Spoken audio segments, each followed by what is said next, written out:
Let's talk then about Lewis Hamilton, Peter. As Yeah, customary with our chats, we've got to yeah, touch on the seven-time yeah, champ. yeah. And it feels to me as a Lewis Hamilton fan that we haven't necessarily seen him at his best. Of course, over the weekend, he was afflicted by poor strategy choice. I still don't know why they didn't double stack. And his race was affected negatively, their run in. What do you make of Lewis and what feels like is a bubbling last year acrimony between Lewis, George, and Toto? Mhm. Well, yeah, Lewis had a very disappointing weekend, I think, and he just didn't. I mean, super quick corners, uh, rapid change of direction, nowhere to go if something goes wrong. He was definitely leaving margin and not comfortable with the feel of the Mercedes at all in terms of the back end high speed oversteer, which is what you don't need in Abu Dhabi. Sorry, yeah, in Saudi Arabia. So that's the next thing. Why were Mercedes so out of bed in terms of grip and balance in Saudi Arabia? Well, the answer is they were pretty quick in a straight line relative to McLaren.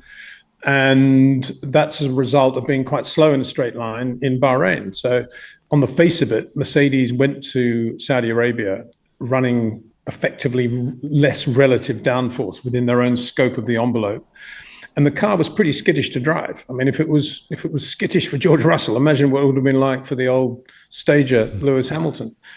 So again, it was just a poor weekend for him. And I think we're seeing a Lewis at the moment who's got his deal for next year. He's looking forward to his Ferrari career. He's getting paid a fortune.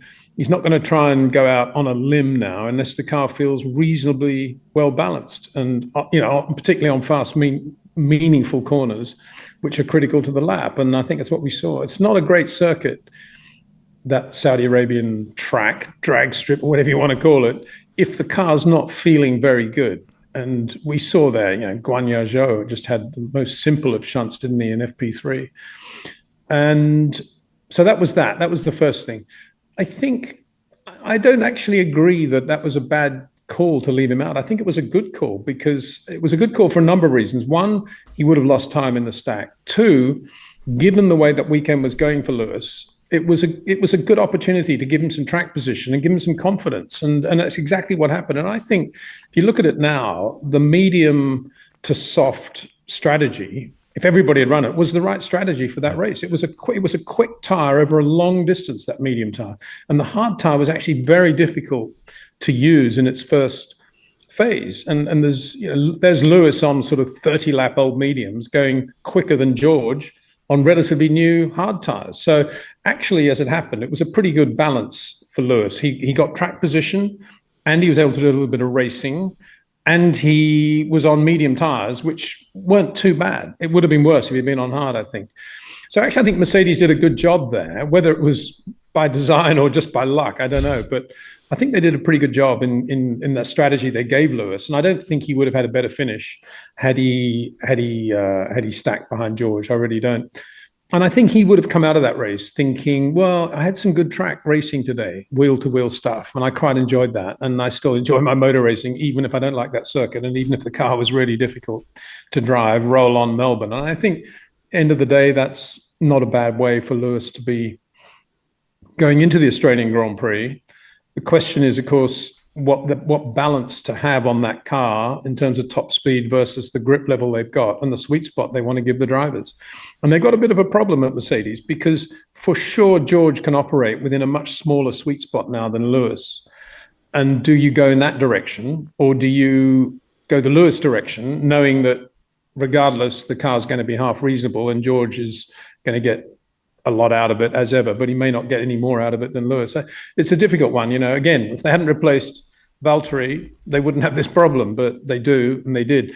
I think it's worth talking about George as well, because George actually had a very uncharacteristic race, didn't he? He wasn't very good. He got blown away by an Aston Martin, if you like, if you please, which won't have pleased him at all. And I think a lot of that is the hard tire wasn't very good, but also it just shows how difficult that Mercedes was to drive, and that's very worrying news, I think, for Mercedes.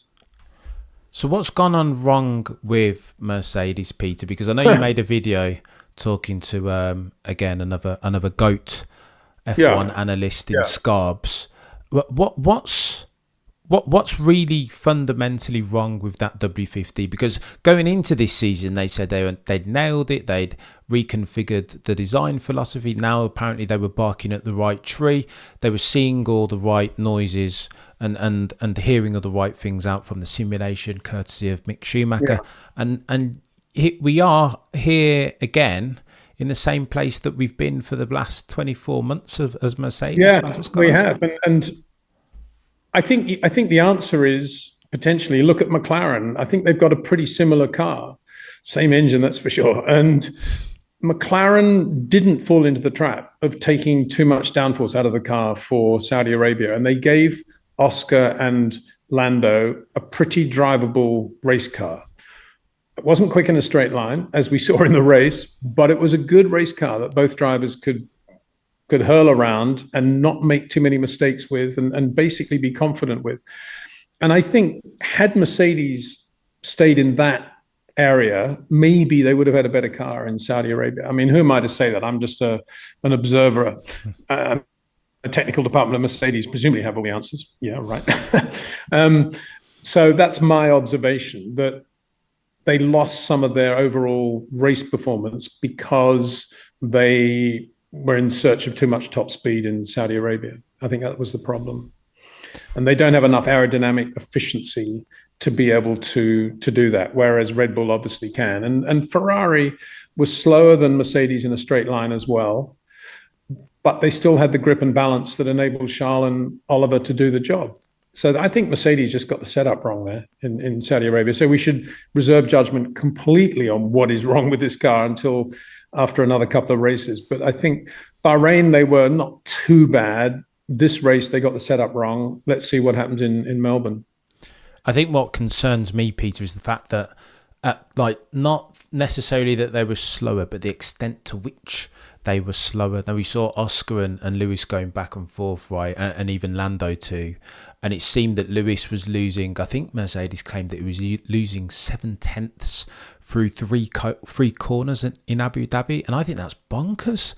That's really, really concerning. Even though that they were quick in Sector 2, through Sector 1 and Sector 3, that car, maybe balance, maybe just the fundaments of its chassis design, was just losing hand over fist, as versus the works McLaren. But that's downforce. That is downforce. What we're talking about is high-speed downforce, and that's Beckett's at Silverstone as well. I mean, that's where the McLaren was really good, because they had the aero grip they needed there, and Mercedes had taken that out of the car.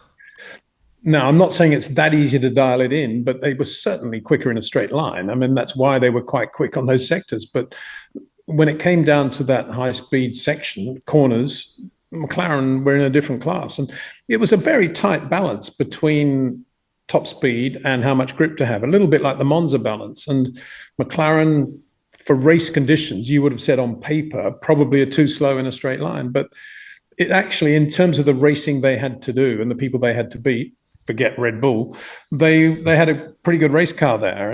But as I say, it was pretty tight in terms of the overall balance between McLaren and Mercedes. And Aston, I think we're about sort of in between McLaren and Mercedes in terms of setup. A bit disappointing, given how ebullient Fernando was on Thursday, and equally all this stuff about, he's now in the qualifying mode presumably for the engine or whatever, and himself, and he didn't really go anywhere, did he? And that was disappointing. And as for Lance Stroll, I mean, what was that all about? If you're going to have a shunt in Saudi Arabia, at least make a massive mistake on a quick corner or something. Don't do it just hitting the apex of the slowest corner on the circuit. I mean, that's beyond belief, really, isn't it?